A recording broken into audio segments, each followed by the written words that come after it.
territoriale d'une nation qui fait d'elle une grande nation.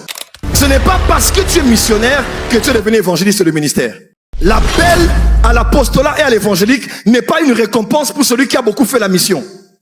La RDC ne changera pas parce qu'on a beaucoup prié. Ce n'est pas parce que tu es missionnaire que tu es devenu évangéliste de ministère. Ce n'est pas parce que tu es missionnaire que tu es devenu apôtre de ministère. Tout chrétien peut être missionnaire, allant de ville en ville, de pays en pays, mais tu n'as pas le droit de dire que c'est la raison pour laquelle tu es devenu maintenant évangéliste ou bien tu es devenu maintenant apôtre. Un saint peut faire la mission, mais être appelé parmi les 5 dons de Christ et les 5 ministères, c'est Jésus qui appelle. L'appel à l'apostolat et à l'évangélique n'est pas une récompense pour celui qui a beaucoup fait la mission. Vous allez voir un jeune, il va en Inde, il prêche ici, il prêche là-bas, on met des vidéos, directement il est apôtre. Directement il est évangéliste international. Avoir fait la mission ne te rend pas éligible à être ministre de la parole. Parce que tout chrétien peut se lancer dans le champ missionnaire sans pour autant avoir l'autorité apostolique ou l'autorité d'un ministre évangélique. Donc ne confondez pas les choses, restez dans vos limites, tu es missionnaire, gloire à Dieu, mais parmi les 5 ministères, on parle de beaucoup plus de choses. Tiens point. Quantième. Quand on parle de apostolique, on parle aussi de ce qui est lié au lieu. Maintenant, si l'apostolique parle de l'espace-temps, l'apostolique parle aussi d'un lieu. Quand on parle d'apostolique, on peut parler aussi d'un lieu de décision, d'un siège directeur, d'un siège comme le quartier général. Par exemple, on dit toutes les églises portes des cieux sont là, mais le siège apostolique, quelqu'un me comprend? Le siège apostolique, c'est à Kinshasa. Parce qu'on sait que c'est là où les grandes décisions fondamentales sont prises. Dans mon dernier point, l'apostolique, c'est aussi ce qui est lié à l'expansion du royaume par l'émergence des disciples et l'établissement des églises. Donc, comme maintenant nous allons, par exemple, ce que je fais actuellement, ça fait quelques années. Nous sommes allés à Paris avec la MAPRE. On a fait des programmes à Paris et dans plusieurs villes. On a lancé la Porte des Cieux Lyon, Porte des Cieux Charleroi, Porte des Cieux Bruxelles, Porte des Cieux Paris. Toutes ces Portes des Cieux et les églises que nous ouvrons, l'œuvre que nous faisons maintenant est une œuvre apostolique, puisque nous allons, nous gagnons, nous baptisons, nous formons, n'est-ce pas, et nous établissons les églises. Ceci, c'est ce qu'on peut appeler une œuvre apostolique, un séjour apostolique, une mission apostolique. Quelqu'un me comprend? On étend le royaume de Dieu par la structure que Dieu nous a donnée, en gagnant, en baptisant, en formant et en établissant. Quelqu'un est avec moi? Pour terminer, quand on parle d'apostolique, on parle aussi de ce qui est lié à la transformation des secteurs sociétals par le changement de la culture. Et c'est là où Quand on parle aussi d'apostolique, on fait un lien avec tout ce qui se fait pour transformer les secteurs sociétals. Vous connaissez le message sur les 7 sphères de la société. On peut parler des médias, de la famille, de l'éducation, du gouvernement, des arts et des divertissements. On peut parler de la religion et que sais-je encore, de plusieurs autres. On parle généralement des 7 sphères qui sont des moules qui forment la culture d'un peuple. Ce que le Congolais est, ce que le Quinois est lié généralement par une chose, par la culture. Et l'UNESCO disait que la culture est c'est comme l'héritage. La culture, c'est l'héritage générationnel d'un peuple qui se transfère d'une génération à une autre. L'UNESCO disait que la culture, c'est le donateur commun qui relie tout un peuple. Ce qui fait de eux. Quand on va en Afrique du Sud, nous on allait en Afrique du Sud avant. Quand tu arrives là-bas, tu mets tes chaussures en bois.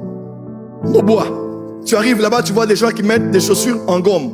Et tu te dis, ah, ils savent pas bien s'habiller. Et on reconnaît les Congolais, pour ne pas dire les Aïrois, parce qu'ils s'habillent trop cher, ils s'habillent trop bien, alors que les gens là-bas en Afrique du Sud sont trop relax. Pourquoi? Parce que le Congolais, tu peux le reconnaître, pas tout le monde, mais en majorité, par leur manière de s'habiller, par leur manière de parler, par leur manière de réagir. N'est-ce pas? L'apôtre Paul disait à son fils Tite, dans Tite chapitre 1, il a dit à Tite, je t'ai envoyé en Crète, afin que tu mettes de l'ordre dans les églises et que tu établisses des anciens. Il dit, il faut que tu fasses un travail en Crète, je paraphrase.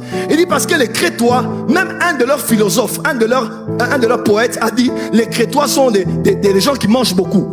C'est des méchantes bêtes. il a décrit un profil anthropologique et sociologique de la population de Crète. Parce qu'un véritable apôtre ne connaît pas que la prédication. Un véritable apôtre doit connaître l'anthropologie et la sociologie.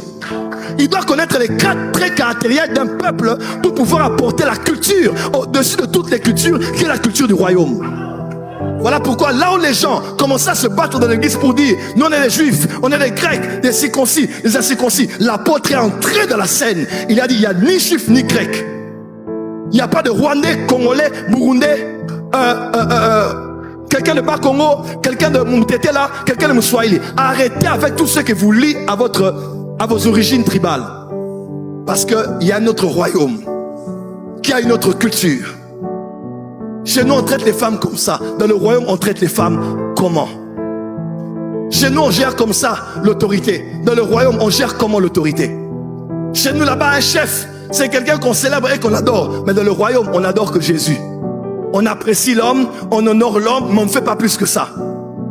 Le royaume n'est pas un lieu géographique. Le royaume est une culture. Car le royaume ne consiste pas dans le manger et le boire, mais dans la justice, la joie et la paix. Parce que le royaume, c'est une culture. C'est une nouvelle manière de vivre. On peut avancer? On peut avancer?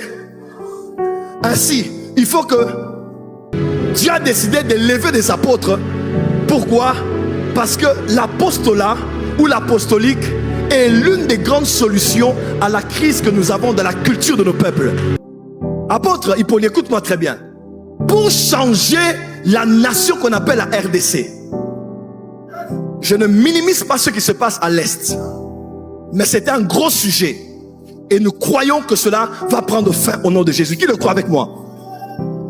Mais à supposer que cela se fait comme cela va se faire, qu'il y a la paix à l'Est, que nous récupérons et même que nous annexons les pays voisins, est-ce que cela sera la solution totale à nos problèmes? Non, parce que aucune nation n'est plus grande que la mentalité de son peuple.